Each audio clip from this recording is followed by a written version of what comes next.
चलो उतरो उतरो उतरो, लास्ट स्टॉप है, चलो चलो चला चला, लास्ट स्टॉप है, गाड़ी आगे नहीं जाएगी।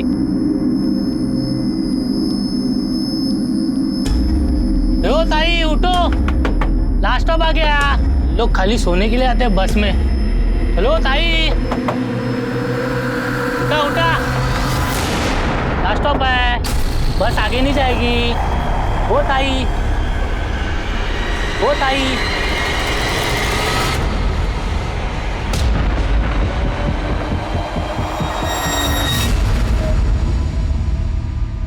नमस्कार, आदाब। मैं अनूप सोनी क्राइम पेट्रोल सतर्क के ब्लैक हेडलाइंस अध्याय के आज के एपिसोड में आप सबका स्वागत करता हूं। हम ये बचपन से पढ़ते आए हैं कि इंसान एक सामाजिक प्राणी है, लेकिन कई बार इंसान हैवानियत के मामले में जानवरों को भी पीछे छोड़ देता है।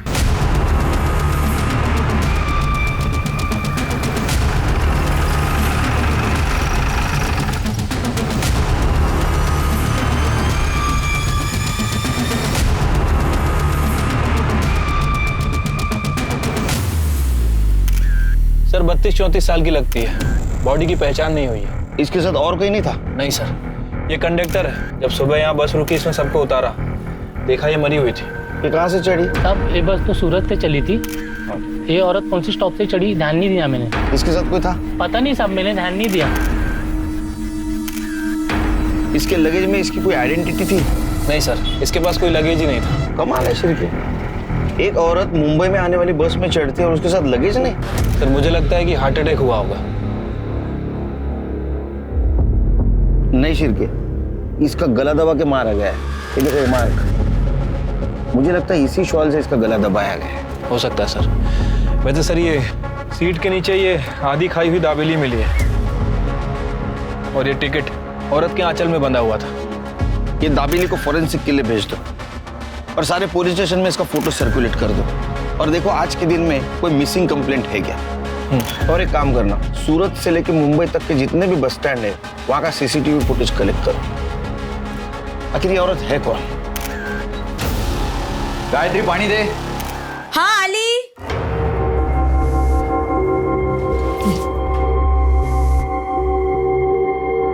क्या हुआ, कुछ काम मिला? नहीं मिला। तुझे मिला कुछ? नहीं, मुझे भी नहीं मिला। पर तुझे ऐसे कैसे बिना कुछ बोले फैक्ट्री से निकाल दिया? क्या करेंगे अब, हर जगह कॉस्ट कटिंग चल रहा है रे। मंदी चल रही तो सबको काम से निकाला जा रहा है। कुछ ना कुछ तो जुगाड़ करना पड़ेगा।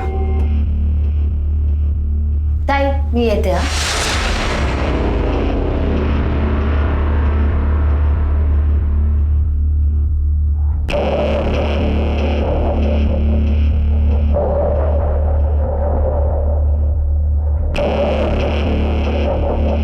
कैसे निकलती है रे तेरी बहन घर से? तो कुछ बोलती क्यों नहीं उसको? छोड़ना उसको। अरे क्या छोड़ना, कैसा दिखता है वो लिपस्टिक? बाबा आप आ गए, आप मोबाइल नहीं है? नहीं ले आऊंगा, अगली बार ले आऊंगा, टेंशन मत ले तू। कोई मोबाइल नहीं मिलेगा, समझा? जा जाके पढ़ाई कर। बाबा नया लाने को थोड़ी ना कह रहा हूँ, सेकेंड हैंड ही ला दो, 1000-1200 तक आ जाएगा। पैसे का टेंशन क्यों ले रहे हो? पैसे के बारे में मत सोच। मोबाइल चाहिए ना तेरे को, ले जाएगा। मैं ला दूंगा तेरे को मोबाइल। सूरज अच्छे से पढ़ा। पढ़ तो रहो ना आई।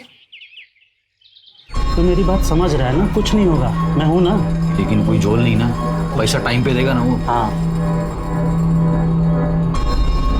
काम कर, तू अभी निकल, बाद में बात कर। सोचना पैसे चाहिए कि नहीं। ठीक है, चल। क्या बात कर रहे थे प्रदीप से? हैं? मैंने बताया था ना वो अच्छा आदमी नहीं है। चल चल, खाना लगा जल्दी। सर मैंने उस अनआइडेंटिफाई औरत के बारे में यहाँ मुंबई में और आसपास के पुलिस स्टेशन में पता किया है, बट कहीं भी कोई मिसिंग कंप्लेंट दर्ज नहीं है। सूरत में? सूरत पुलिस को कहा है सर पता करने के लिए। वैसे सूरत से मुंबई आने वाले रूट पे मैंने कई सारे बस स्टैंड के सीसीटीवी फुटेज चेक किए, बट वो औरत कहीं नजर नहीं आई। शिरके शायद जिस बस स्टैंड पे वो बस में चढ़ी होगी वहाँ सीसीटीवी नहीं होगा। हो सकता है सर। तुम्हें अजीब नहीं लगता शिरके, लाश के पास उसका कोई लगेज नहीं मिला? सर अजीब तो है, लेकिन ये भी हो सकता है कि जिसने उस औरत का मर्डर किया वो उसका लगेज लेकर चला गया। मुझे लगता है इसका पता हमें सूरत से ही लगेगा। सूरत? मैं सूरत कैसे जा सकती हूँ? नहीं नहीं, ये मेरे से नहीं होगा। मैं सूरत नहीं जाऊंगी। अरे तो हम क्या करेंगे फिर? मैं क्या फांसी लगा लूं क्या? घर की हालत कैसी है वो तो जानती है तू। अरे अच्छा खासा चल के कहाँ मारा है, सूरत से तो मना कर रही है अभी। अरे मैं खुद भी चला जाता हूँ वहाँ, लेकिन उनकी 12 साल की बेटी है, उसे संभालने के लिए उन्हें औरत ही चाहिए। पर ये सूरत, हाँ, इसकी देखभाल कौन करेगा और तुझे कौन संभालेगा यहाँ? अरे तो इसे ले जाना अपने साथ सूरत, वहीं के किसी स्कूल में इसका दाखिला करा देना और घर ये संभाल लेगी यहाँ। क्यों? पर बाबा, मुझे सूरत नहीं जाना है, मुझे आपके साथ रहना है। अरे तो मैं कौन सा दूर जा रहा हूँ तेरे से मिलने आता रहूंगा मैं क्या इसकी नौकरानी हूँ जिसकी खिदमत करती बैठी रहूंगी? बस, मुझे किसी की बकवास नहीं सुननी अभी।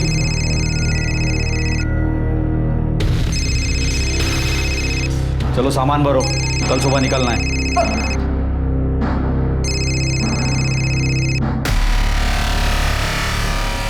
मानी या नहीं मानी? हाँ तू टेंशन मत ले, मान जाएगी। चल ठीक है।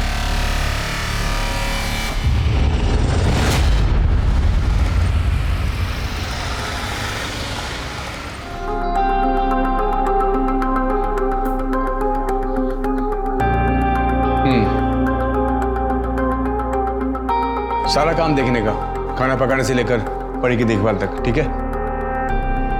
जी साहब, काम करनी तो सूरत आई हूँ। ठीक है, किचन उस तरफ। तेरा दाखिला ना यहीं करा देंगे। चल कितना सुंदर घर है और कितना बड़ा भी है, देख। इधर आ। हाँ हेलो। जय श्री कृष्ण। मेरे काम का कुछ हुआ? अरे बड़ी मुश्किल से तो मुझे मिली है। आज थोड़ा टाइम दीजिए, करता हूँ कुछ।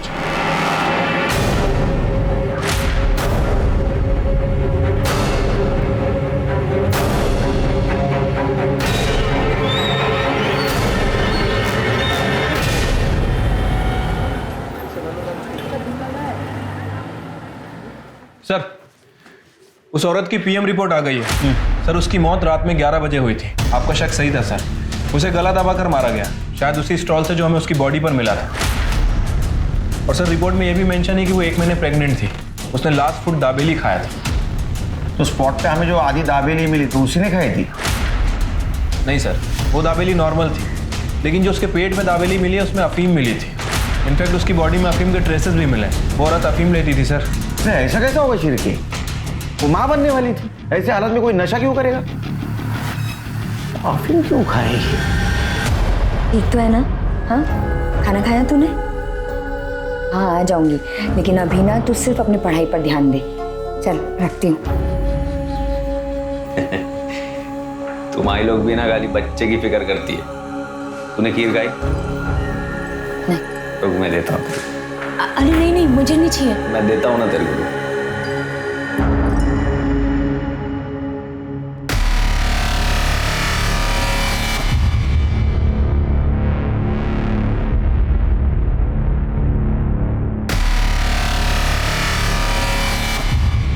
ये ले। अरे खा ले, अच्छी बनी है।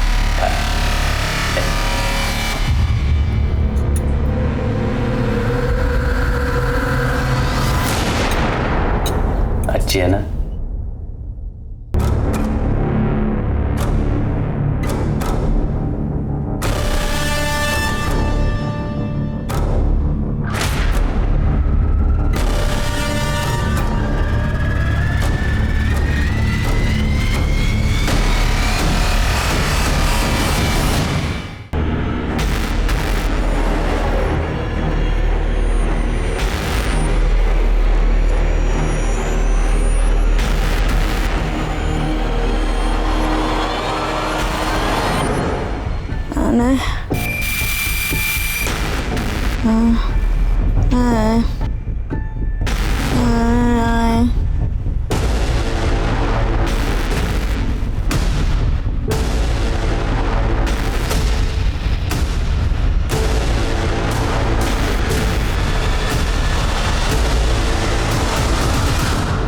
कोई भी इंसान अपनी मर्जी से अपने घर परिवार से दूर नहीं रहता है।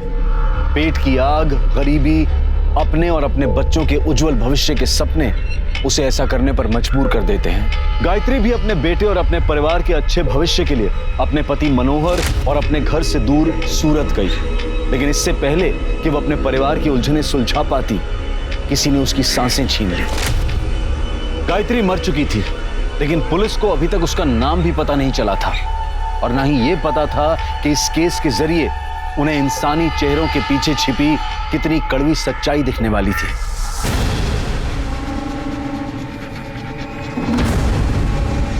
चिरके, कुछ पता चला? सर न्यूज़पेपर में उस औरत की फोटो सर्कुलेट करा दी, बट अभी तक कोई अपडेट नहीं मिली। साहब ये फोटो, ये मेरी बीवी गायत्री जैसी लग रही है साहब।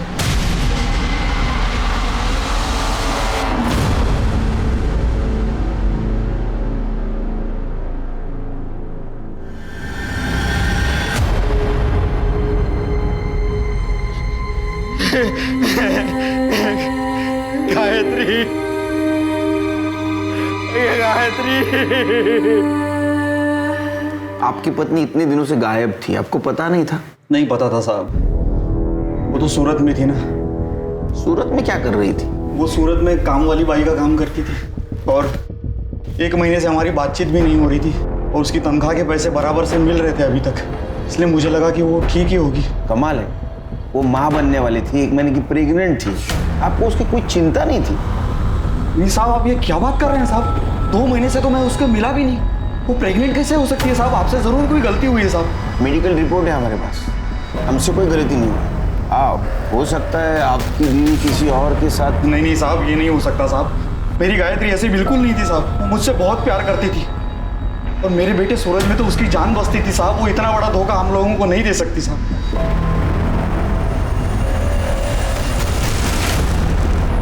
वो सुनील नहीं, जरूर मेरे बीवी के साथ कुछ ऐसा वैसा किया है, उसको मार डाला है साहब। आप उसको सजा दीजिए। सुनील कहाँ रहता है ये? वो तो नहीं जानता साहब, लेकिन इतना जरूर जानता हूँ कि वो सूरत का रहने वाला था और वो प्रदीप उसका काम लेके मेरे पास आया था।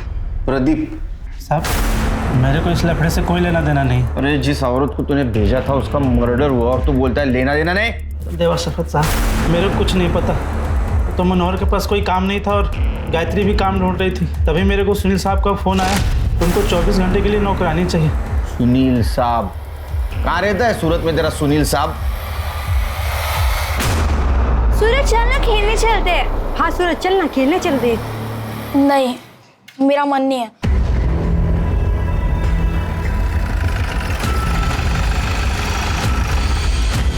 बाबा, अब किधर थे बाबा? मैं आपका कब से इंतजार कर रहा था, मुझे आपके साथ जाना है। तुझे कोई दिक्कत तो नहीं हुई है? मैं ठीक हूँ बाबा, पर आप मुझे अपने साथ ले चलो और आई को भी ले लो। हाँ बेटा, मैं तुझे भी ले चलूंगा, मैं सब ठीक कर दूंगा बेटा।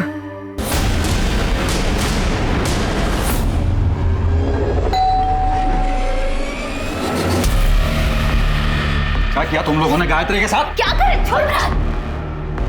ये कौन है? ये मेरी साली है साहब, कंचन। साली? ये यहाँ क्या कर रही है? ये इधर ही रहती थी गायत्री के साथ। क्या हो क्या रहे हैं आप लोग? सर तू सुनील? हाँ मैं सुनील हूँ। तेरे घर की मेड गायत्री, उसका मर्डर हुआ है। सर गायत्री यहाँ बहुत अच्छे से काम कर रही थी, फिर कुछ दिन बाद वो अपनी बहन कंचन को यहाँ लेकर आई थी। सांबी मेरी छोटी बहन है, अब जवान लड़की को घर पे अकेला कैसे छोड़ती, इसलिए यहाँ ले आई। साहब, जब तक इसे कोई नौकरी नहीं मिलती तब तक क्या ये यहाँ रह सकती है? हाँ हाँ बिल्कुल, क्यों नहीं। गायत्री, तुम पूरे घर को इतनी अच्छी तरह संभालती हो, परी का ख्याल रखती हो, उसे माँ का प्यार देती हो, तुम्हारे लिए तो इतना कर ही सकता हूँ ना मैं। बिल्कुल रह सकती है, ठीक है। 1 मिनट। हाँ सर बोलिए। सुन, जब तक यहाँ है काम में हाथ बटाना, समझी? गायत्री वापस मुंबई क्यों जा रही थी? मुझे नहीं मालूम सर। कमाल है, वो तुम्हारे घर में काम करती थी और तुम्हें नहीं मालूम? एक्चुअली पिछले 1.5 महीने से वो हरीश भाई के घर में काम करती थी। कौन हरीश भाई? लीजिए ना, ये हरीश भाई हैं और ये कुमुद भाभी। कुमुद भाभी माँ बनने वाली है, तो उन्हें फुल टाइम मेड की जरूरत है। हाँ, ये अनमोल किसी काम का नहीं है, हमारे गांव का है, बस घर के काम में हाथ बटा देता है। लेकिन कुमुद की जिम्मेदारी किसी को लेनी होगी। हाँ साहब, ये है ना मेरी छोटी बहन कंचन, घर का सारा काम जानती है, ये सब कुछ संभाल लेगी। आप लोग इससे बातें कीजिए, मैं आप लोगों के लिए चाय लेकर आती हूँ।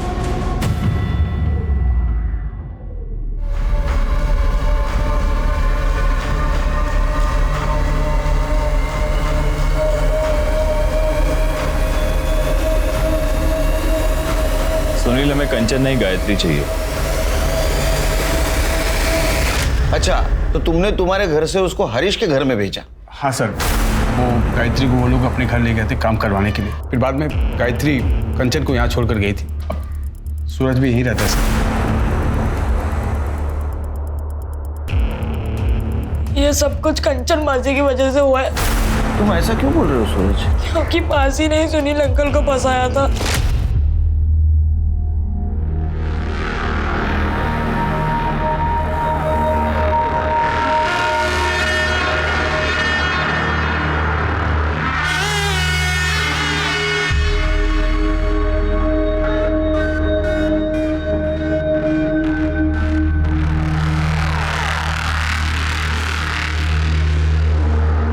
सब कुछ मासी की वजह से हुआ है।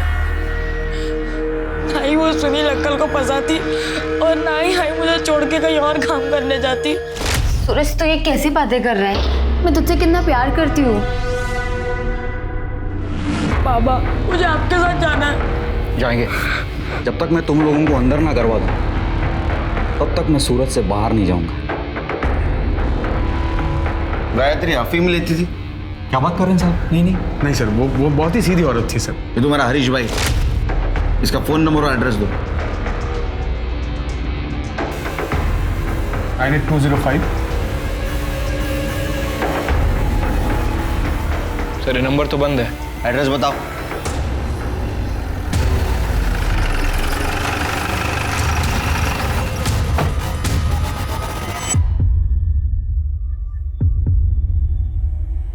सर, अंदर वाले दरवाजे पे भी ताला लगा है। शिरके, ये हरीश का पता करो, इसका फोन ट्रेस पे डालो। मनोहर, हरीश और सुनील, इनके घर के आसपास कोई अफीम बेचता है क्या पता करो। ठीक है सर। तुम्हारे खबरी को एक्टिवेट करो।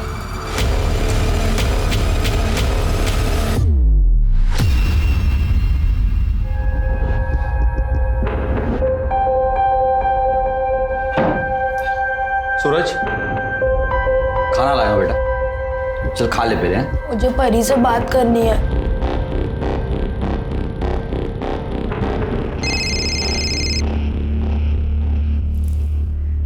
हेलो। हेलो परी। सूरज, तू ठीक तो है ना? हाँ, मैं ठीक हूँ। तू ठीक है ना? मैं भी ठीक हूँ। मुझे तुझसे कुछ कहना है। हाँ बोल।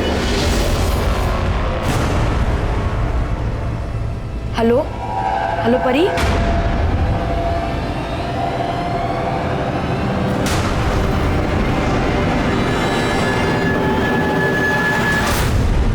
अच्छा सुन, अभी हाल में तूने किसी औरत को अफीम बेची है क्या? किसी औरत को? हाँ। नहीं भाई, क्या हुआ?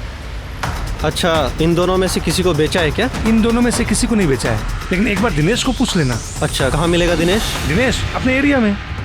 दिनेश भाई, यहाँ एक औरत रहती है गायत्री, तुमने उसे अफीम बेचा है क्या? मैं कोई अफीम नहीं बेचता। क्या भाई, कल्पेश ने बताया मुझे तुम्हारे बारे में। वैसे मैं ये किसी और सिलसिले में पूछ रहा हूँ। अफीम बेचता हूँ, पर ऐसे किसी औरत को नहीं बेचता। अच्छा। ये सुनील और हरीश है, इन दोनों में से किसी को बेचा है क्या? देख भाई, मेरे बंधे हुए 5-7 ग्राहक है, बस उन्हीं को देता हूँ, ऐसे किसी को नहीं देता। सर, यहाँ सूरत में सुनील, कंचन, गायत्री और हरीश, इनके कॉल डिटेल्स और लोकेशन डिटेल्स आ गई है। और मुंबई से मनोहर के। सर, ये गायत्री और हरीश, इनका फ़ोन पिछले 1 महीने से बंद है। सुनील के फ़ोन में कुछ भी सस्पिशियस नहीं मिला है, लेकिन ये मनोहर हमें घुमा रहा है सर। मतलब? सर, अगर मनोहर के कॉल लोकेशन की माने तो जिस दिन गायत्री का मर्डर हुआ, मनोहर की लोकेशन सूरत की थी, सूरत में सुनील के घर के पास। और सर इतना ही नहीं, उसके बाद उसका फ़ोन स्विच ऑफ हुआ और नेक्स्ट डे मुंबई में ऑन हुआ। ये मनोहर सूरत में क्या कर रहा था और उसने ये बात हमसे छुपाई क्यों? हाँ साहब, मैं सूरत आया था, लेकिन साहब मैं क्या करता, मैं सबको कब से बोल रहा था कि एक बार गायत्री से मेरी बात करा दो, लेकिन कोई बात ही नहीं करा रहा था साहब। हेलो कंचन, तू मेरा फोन क्यों नहीं उठाती रे? गायत्री किधर है? मेरी उससे बात करा जा रहा हूँ। ताई को तुझसे कोई बात नहीं करनी है। सुनील का एड्रेस पता नहीं था तेरे को? नहीं साहब। प्रदीप ने नहीं बताया? सब प्रदीप से कोई बात ही नहीं हो पा रही थी और गायत्री का कहीं पता ही नहीं चल रहा था, इसलिए मैं उसे ढूंढने यहाँ आ गया था। और यहाँ आके फोन स्विच ऑफ कर दी?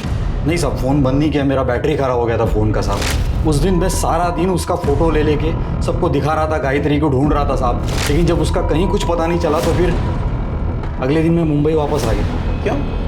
कांचन से एड्रेस नहीं पूछा तुमने? साहब वो कुछ बताने के लिए तैयार ही नहीं थी। क्यों नहीं बताया कि वो गायत्री का एड्रेस? वो घटिया आदमी है साहब, जो बार बार फोन करता लेकिन सिर्फ गंदी बात करने के लिए। मैं कह रही हूँ साहब, उसी ने कुछ किया है। जब ताई सुनील साहब के यहाँ काम करने गई थी, उसने तो मेरे ऊपर हाथ भी डाला था, तभी तो ताई गुस्सा हुई थी। गायत्री, अरे रुक ना, मेरी बात तो सुन। तो मेरी बात क्यों नहीं सुनती गायत्री? अरे मैंने कुछ नहीं किया। क्या करना बाकी रह गया? ये मेरी छोटी बहन है और तू इस पे हाथ डाल रहा था। बस सूरत में तेरे बारे में सोच सोच के मैं मर ही जा रही थी। कितना भरोसा किया तुझ पे और तू ये ऐसे नोच रहा था। अरे लाल नहीं बांट ली तुला। अरे गायत्री, मैंने कुछ नहीं किया, सुनो तो। तभी तो ताई मुझे सूरत लेके गई थी सुनील साहब के पास। साहब मैंने उसके साथ कुछ नहीं किया साहब, वो झूठ बोल रही है। उसने गायत्री से भी झूठ बोला है। उसको जो रंगे हाथ पकड़ लिया था मैंने इसके वजह से।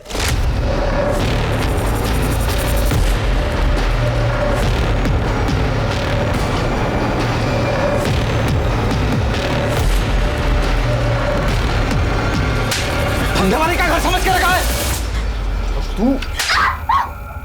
उसके बाद मैंने कांचन का घर से बाहर निकलना बंद करवा दिया था साहब, और इसीलिए उसने अपनी बहन के पास जाकर ये सब झूठी कहानी बताई ताकि उसे आजादी मिले। साहब मेरा और गायत्री का कोई कभी झगड़ा नहीं था साहब, मैं तो उससे बहुत प्यार करता था।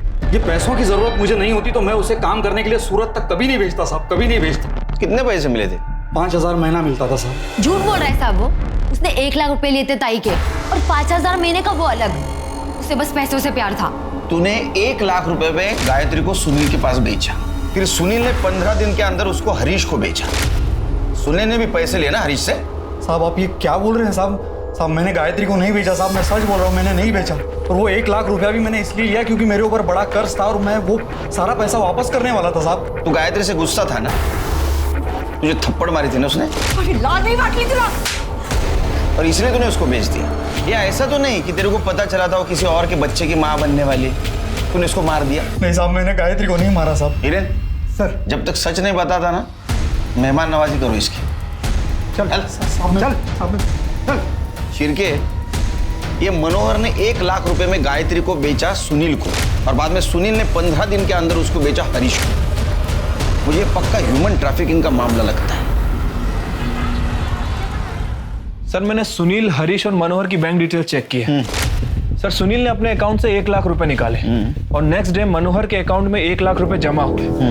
कुछ दिनों बाद सुनील के अकाउंट में 4 लाख रुपए डिपॉजिट हुए और ठीक उसी दिन हरीश के अकाउंट से 4 लाख रुपए निकाले गए। शिरके, मैं यकीन के साथ कह सकता हूँ ये ह्यूमन ट्रैफिकिंग का ही मामला है। गायत्री ने बस से भागने की कोशिश की, उसको मार दिया। सर भले ही ये ह्यूमन ट्रैफिकिंग का मामला है, लेकिन मुझे इस मनोहर के ऊपर ही शक है। सर आई एम श्योर इस मनोहर ने ही गायत्री को मारा है। हरीश भी हो सकता है, वो गायब है। एक काम करो शिरके, हरीश के बैंक में जाओ और पता करो कि दूसरे नंबर से वो ट्रांजैक्शन कर रहा है क्या। अगर ऐसा है तो उसका दूसरा पता वहां अपडेट होगा। और वो सुनील, उसको कल सवेरे बुला। ठीक है सर। सर मैंने कोई ह्यूमन ट्रैफिकिंग नहीं किया था। देखिए मनोहर को पैसे की जरूरत थी तो एज ए सिक्योरिटी अमाउंट मैंने उसे 1 लाख रुपए दिए। मंथली सैलरी भी दे रहा था उससे। और जब हरीश ने मुझे बेट के बदले 4 लाख ऑफर किए तो मैं ले लिए उसे। सर 1 लाख तो मैं मनोहर को दे चुका था और गायत्री का बेटा मेरे पास ही रह रहा था, तो थोड़े प्रॉफिट के लिए मैं अगर गायत्री को हरीश के पास भेजा भी तो इसमें क्या गलत किया मैंने? इसी को ह्यूमन ट्रैफिकिंग कहते गधे। गायत्री एक औरत थी, भेड़ बकरी नहीं थी बेचने के लिए। क्या मालूम हुआ उसके साथ क्या क्या हुआ हो, वो किसके बच्चे की मां बनने वाली हो। वो बच्चा उसके मर्जी का है या उसके साथ रेप हुआ है, बता सकता है तू? देखेगा इसको। चल, आप ऐसा नहीं कर सकते सर। चल, ऐसा नहीं कर सकते आप। सरदार आदमी। हरीश की बैंक डिटेल से उसके नए एड्रेस का पता चल गया।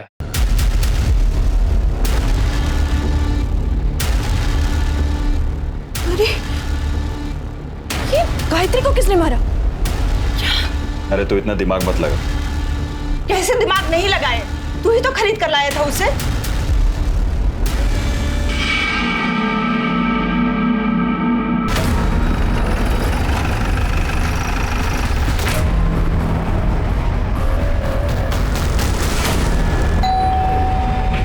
अनमोल, देख तो कौन आया।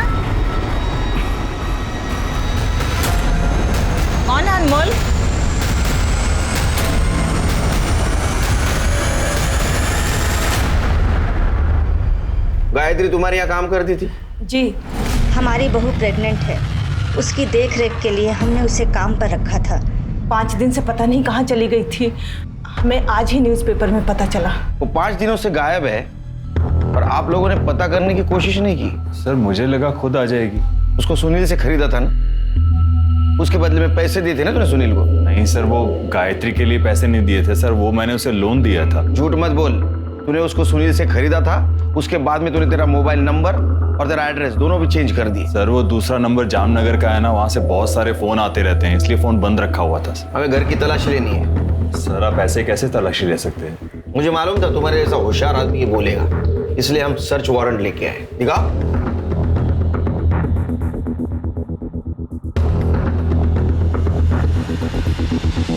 तलाशी ले।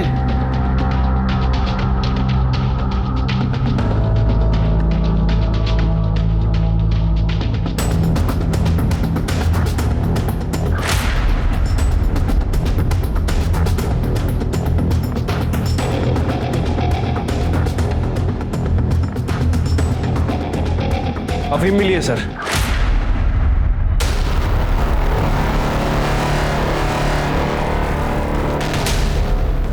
अपना इससे कुछ लेना देना नहीं। लेना देना कैसे नहीं? वो 1.5 महीने से तुम्हारे यहाँ काम करती थी, 1 महीने की प्रेग्नेंट थी। जो कुछ भी हुआ वो यही हुआ है, उसके मर्जी से या मर्जी के खिलाफ। उसके बॉडी में अफीम मिला है। ये इसी ने किया होगा, मैं कब से कह रही हूँ इसको काम से निकालने के लिए, और ये अफीम भी यही लेता है।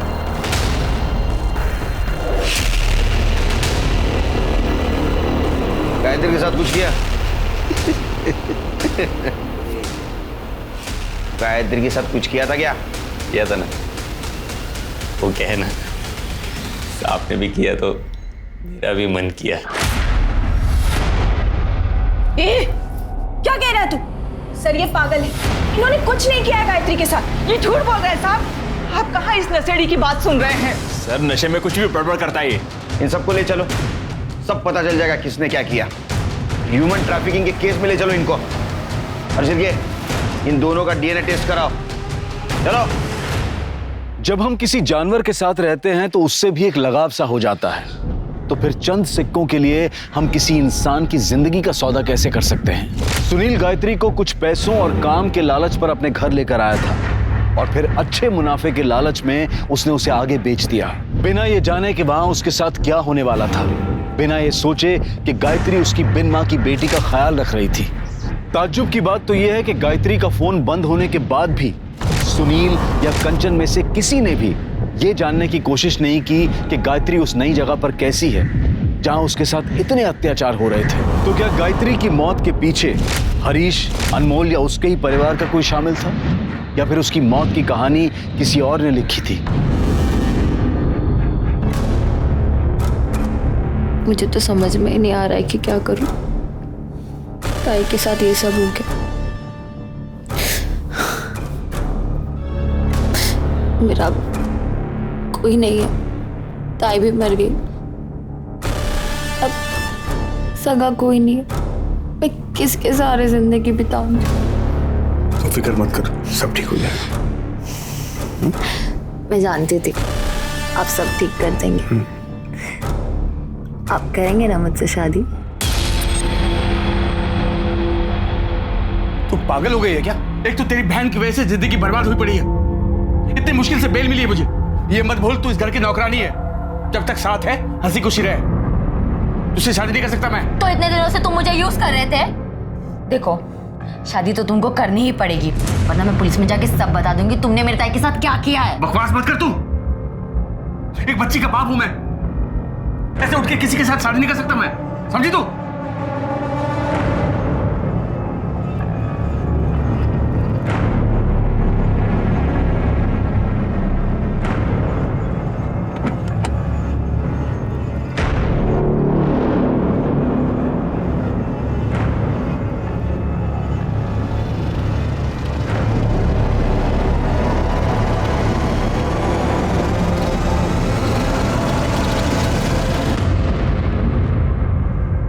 सर गायत्री की डीएनए रिपोर्ट आ गई है। गायत्री के पेट में हरीश का ही बच्चा था। इसका मतलब अनमोल सही कह रहा था, पहले हरीश ने उसके साथ रेप किया, बाद में अनमोल ने किया। सर प्रेग्नेंट होने के बावजूद भी उसने लास्ट हॉस्पिटल विजिट 6 महीने पहले की थी। और सर यही बात मुझे सबसे ज़्यादा खटकी, इसलिए सर मैंने उस क्लिनिक में इंक्वायरी की जहाँ वो 6 महीने पहले जाती थी। सर पता चला है कि वो माँ बन ही नहीं सकती। फिर माँ बनने का नाटक क्यों कर रही है? इतने सालों से मैं माँ बनने की कोशिश कर रही थी, लेकिन मैं माँ नहीं बन पाई और डॉक्टर ने भी कह दिया कि मैं कभी माँ नहीं बन सकती। फिर नाटक क्यों किया?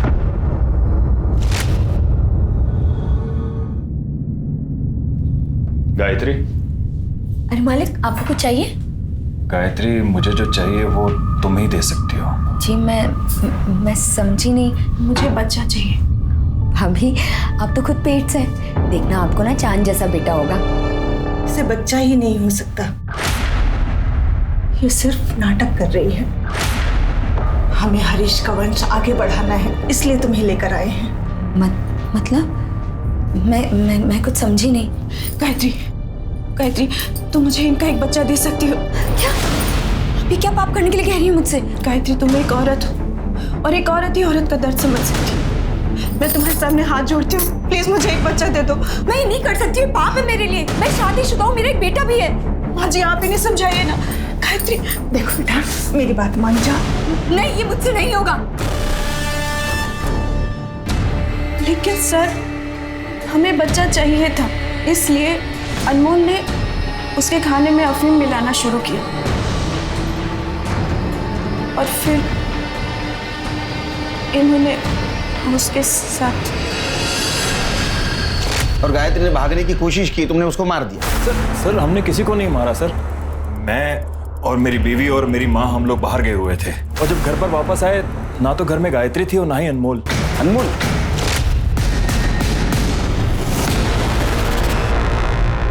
सर, अनमोल के कॉल रिकॉर्ड के हिसाब से उस रात वो सुनील के घर के पास था। क्या? गायत्री बहुत अच्छी लड़की है साहब। ले खाना खा ले। नहीं, मुझे नहीं खाना। मुझे मेरे बेटे की बहुत याद आ रही है। मुझे मेरे बेटे के पास ले चलोगे? आज नहीं, मालिक घर पे नहीं है, आएंगे तो बताता हूँ। अनमोल, एक तुम ही हो ना पूरे घर में हर वक्त मेरा ख्याल रखते हो। हाँ, तुम इतने अच्छे हो अनमोल। तुम अभी मुझे ले चलोगे सूरज के पास? अभी जाना है? अभी। ए गायत्री, जहाँ यही घर है, मैं तेरा बाहर इंतजार करता हूँ कॉलोनी के बाहर, ठीक है? ठीक। तो आखिरी बार वो सुनील के घर गई थी। कंचन,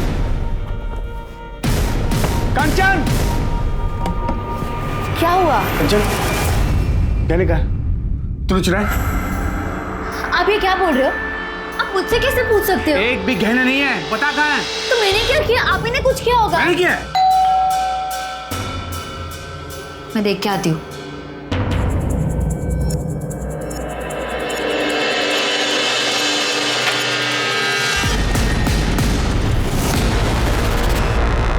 सर, मेरे घर में चोरी हुई है और आप लोग फिर से मुझे उठा रहे हैं यहाँ पर।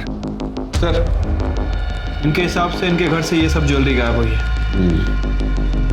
तो सारे ज्वेलर्स की शॉप में सर्कुलेट कर दो और उनसे कहो कि कोई अगर बेचना है तो हमें इन्फॉर्म कर दे। ठीक है सर। काफी नुकसान हुआ है आपका, कंप्लेंट ले ली तुम्हारी, अब हमारी मदद करो। बताओ, गायत्री तुम्हारे पास आखिरी बार क्यों आई थी? नहीं सर, हमारे घर नहीं है। बोलना, वो तुम्हारे पास आई थी, हमें पता है। वो गुस्से में तुमसे कन्फ्रंट करने आई थी, लेकिन तुमने उसको मार दिया। हाँ साहब, ताई आई थी और गुस्से में भी थी। तुमने जानबूझ के मुझे वहां बेचा था ना? ताई तुम्हें क्या बोल रही है? तू जानती है ना कितने अच्छा आदमी है। हाँ, मैं जानती हूँ और मैं जानती हूँ तू ये बकवास क्यों कर रही है, क्योंकि तू इस घर की मालकिन बनना चाहती है ना। अरे तुझे पता नहीं, एक दिन ना ये आदमी तुझे भी कहीं बेच आएगा। बकवास मत कर। मैं बकवास कर रही हूँ? हाँ, मैं बकवास कर रही हूँ। तुझे तेरा भांडा तो मैं फोड़ूंगी, सब कुछ बता दूंगी पुलिस को। बता मेरा बेटा कहाँ है? बता मेरा बेटा कहाँ है? ताई तुम ये सब क्या बोल रही है? ताई चुप रह, बताओ मेरा बेटा कहाँ है? सब क्या है? क्या बताओ? मैं भी देखता तू पुलिस को क्या बताएगी। तेरा बेटा यहाँ पर है, अगर तूने पुलिस को कुछ भी बताया नहीं, याद रखना उसे ऐसे गायब करूंगा ना, तुझे पता नहीं चलेगा वो कहाँ है। मैंने कोई धमकी नहीं दी, मैं सिर्फ उसे चुप करवाना चाहता था क्योंकि वो बहुत गुस्से में थी। सर मुझे तो ये भी नहीं मालूम था कि सर हरीश भाई के घर में उसके साथ हो क्या रहा है सर। तो उसके बेटे को उसके साथ जाने क्यों नहीं दिया? सर वो एक्चुअली झूठ मत बोल, समझा ना? तुम लोगों ने उसको डरा के रखा था। उसका बेटा तेरे पास था तो उसको धमकी दे रहा था, और वो हरीश सेक्रेटरीट में होने का रौब छाड़ रहा था। वो तुम्हारे पास आई और तुमने उसको मार दिया। अरे नहीं साहब, मेरा कोई लेना देना नहीं है, ये सूर्य ने एक फोन किया है। तुम लोग मेरे बेटे को मुझसे दूर नहीं कर सकते। मैं तुम लोगों को छोड़ूंगी नहीं, छोड़ूंगी नहीं तुम लोगों को मैं। ताई क्या कह रही थी? उसे रोकना होगा, बात आगे बढ़े तो पता नहीं क्या होगा। साहब इसी आदमी ने मारा है मेरी ताई को। सर ये झूठ बोल रही है सर, सिर्फ अकेले मैं पीछे नहीं गया था, ये भी गई थी सर, इसी ने मारा उसे। कंचन, कंचन, तू कहाँ गई थी? अरे मैं तो आप ही को ढूंढने गई थी, मुझे पहले से डर था ये जरूर कुछ करेगा। सर झूठ, बिल्कुल झूठ सर। अरे मैं क्यों मारूंगी मेरी ताई को? साहब उसने मेरा क्या बिगाड़ा था? क्योंकि साहब तू मुझसे शादी करना चाहती थी, अगर मुझे कुछ हो जाता तो तेरे सपनों में पानी फिर जाता, बस इसलिए। साहब ये झूठ बोल रहे हैं। मैं क्यों झूठ बोलूं? क्यों जानना? अंदर जाके झगड़ा करो। एक मिनट सर, मुझे मालूम था आप लोग ऐसा कुछ करोगे सर, इसलिए मैं अपने साथ अपने वकील को लाया। सर आइए, ये मेरे बेल के पेपर्स। मेरी एक छोटी बेटी है घर में जो मेरा इंतजार कर रही है, उसे छोड़कर मैं ऐसे रह नहीं सकता ना सर।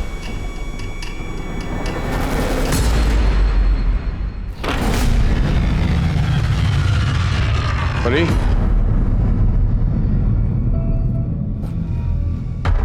बेटा परी, परी कहाँ है तू? परी बेटा कहाँ चली गई?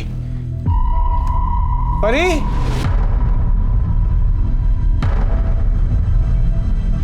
परी कहाँ चली गई? परी, रक्षा बहन, आपने परी को देखा क्या? मेरी बेटी? नहीं देखा। बहन, आपने परी को देखा क्या? मेरी बेटी? नहीं भैया, मैंने तो नहीं देखा। क्या खेल रही थी क्या? नहीं मैंने तो नहीं देखा। बेटा मोहन, तूने परी को देखा क्या? नहीं अंकल, आज तो खेलने भी नहीं आई। खेलने नहीं आई? Hello, police station. लेकिन ऐसे कैसे आपकी बेटी गायब हो गई? अरे मुझे क्या मालूम कैसे गायब हो गई सब। आप लोग मुझे सुबह सुबह पुलिस स्टेशन ले गए थे, जब वापस आया तो परी यहाँ पर नहीं थी घर पे। सारी कॉलोनी में ढूंढा सर, किसी को नहीं पता परी कहाँ पर है। पता नहीं चला क्या करूं मैं।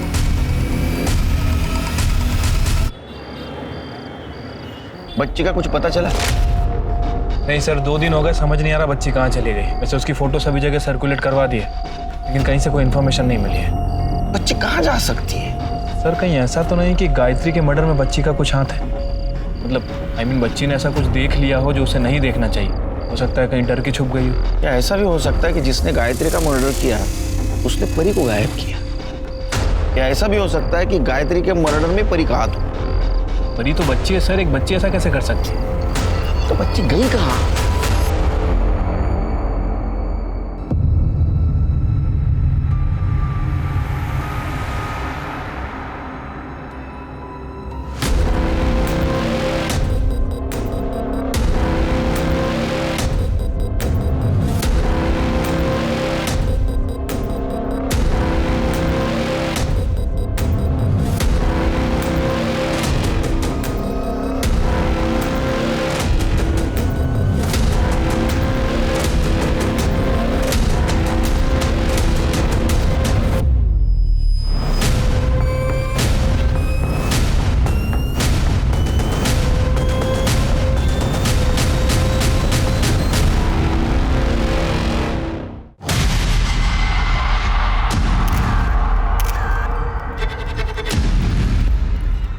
सर गला दबा के मारा गया।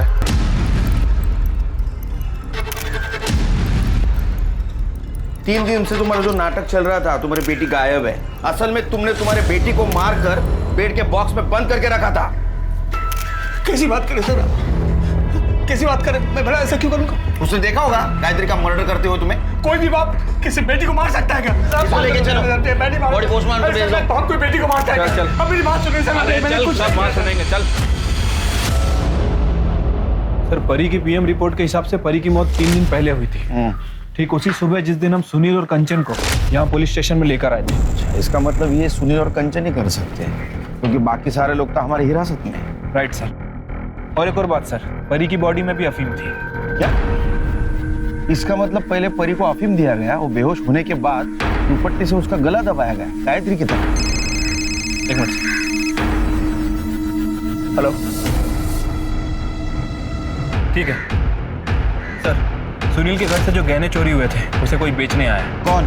साहब मुझे कुछ नहीं पता। तेरे को कुछ नहीं पता तो ये गहने कहाँ से आए तेरे पास? ये गहने कहाँ से आए? साहब ये गहने मेरे बेटे ने मुझे लाके दिए। उसने किसी को अफीम बेची थी। इसके बेटे को लेकर आओ। मोहन, तुमने किससे अफीम बेची थी? तुमने मोहन से अफीम खरीदी थी?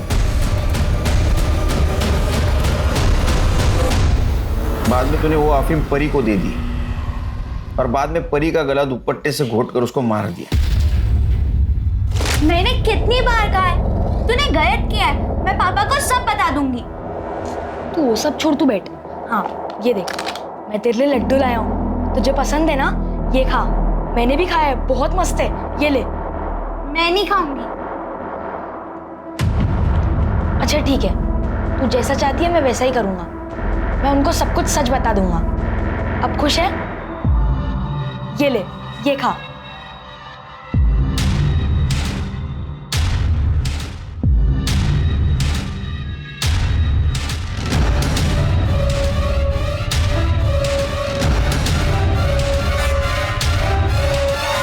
आप परी दोस्त थी मेरी, मैं उसे नहीं मारना चाहता था। फिर क्यों मारा? आई की वजह से। मेरी आई अच्छी नहीं थी। उसने सुनील अंकल के घर से जाने के बाद मुझे एक फोन तक नहीं किया था। फिर मुझे एक दिन वो नौकर दिखा, मैं उसका पीछा करते करते घर तक चला गया।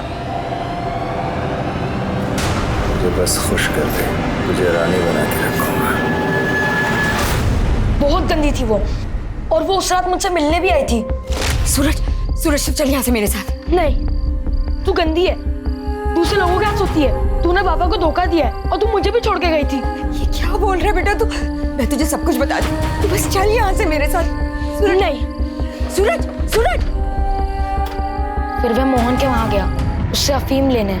मोहन ने कहा अफीम खाकर कुछ समझ नहीं आता है, नशा हो जाता है। आई सूरज, आई मैं तेरे साथ चलूंगा। ठीक है, चल, हाँ चल।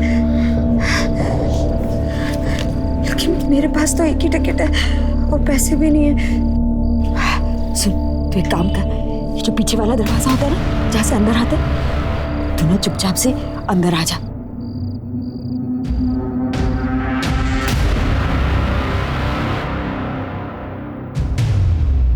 ये देख, मैंने तेरे लिए दाबेली लाई। खाया? हाँ तू खा।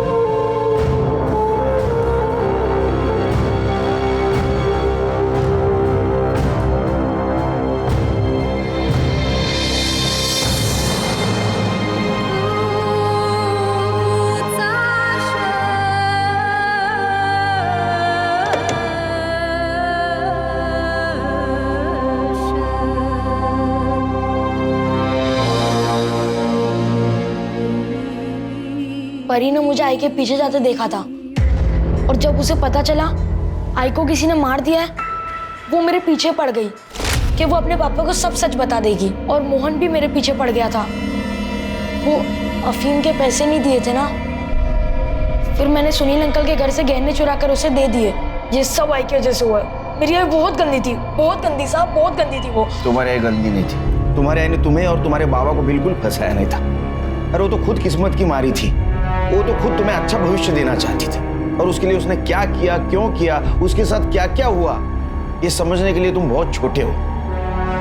तुम्हें सिर्फ इतना कहूंगा कि तुम्हारी आई बिल्कुल गलत नहीं थी और तुमने उसे मार दिया। और उसके जाने के बाद उसके साथ कम से कम नफरत तो मत करो। गायत्री और परी के खून के इल्जाम में सूरज को सुधार गृह भेजा गया। सूरज के दोस्त मोहन को भी अफीम बेचने के जुर्म में 6 महीने के लिए सुधार गृह भेजा गया। भले ही गायत्री की हत्या सूरज के हाथों हुई हो, लेकिन उसके गुनहगार और भी बहुत से लोग थे। हर इंसान अपने वंश को आगे बढ़ाना चाहता है, लेकिन हरीश ने अपनी इस चाहत को पूरा करने के लिए जो गायत्री के साथ हैवानियत दिखाई, उसके लिए उसे जितनी कड़ी सजा मिले वो कम है। अब मैं अनूप सोनी आपसे विदा लेता हूं। फिर मुलाकात होगी क्राइम पेट्रोल सतर्क के ब्लैक हेडलाइंस अध्याय में एक और नए केस के साथ। और याद रखें, क्राइम और आपके बीच में सिर्फ इतना फर्क है कि आप कितने सतर्क हैं। सतर्क रहें, सुरक्षित रहें। जय हिंद।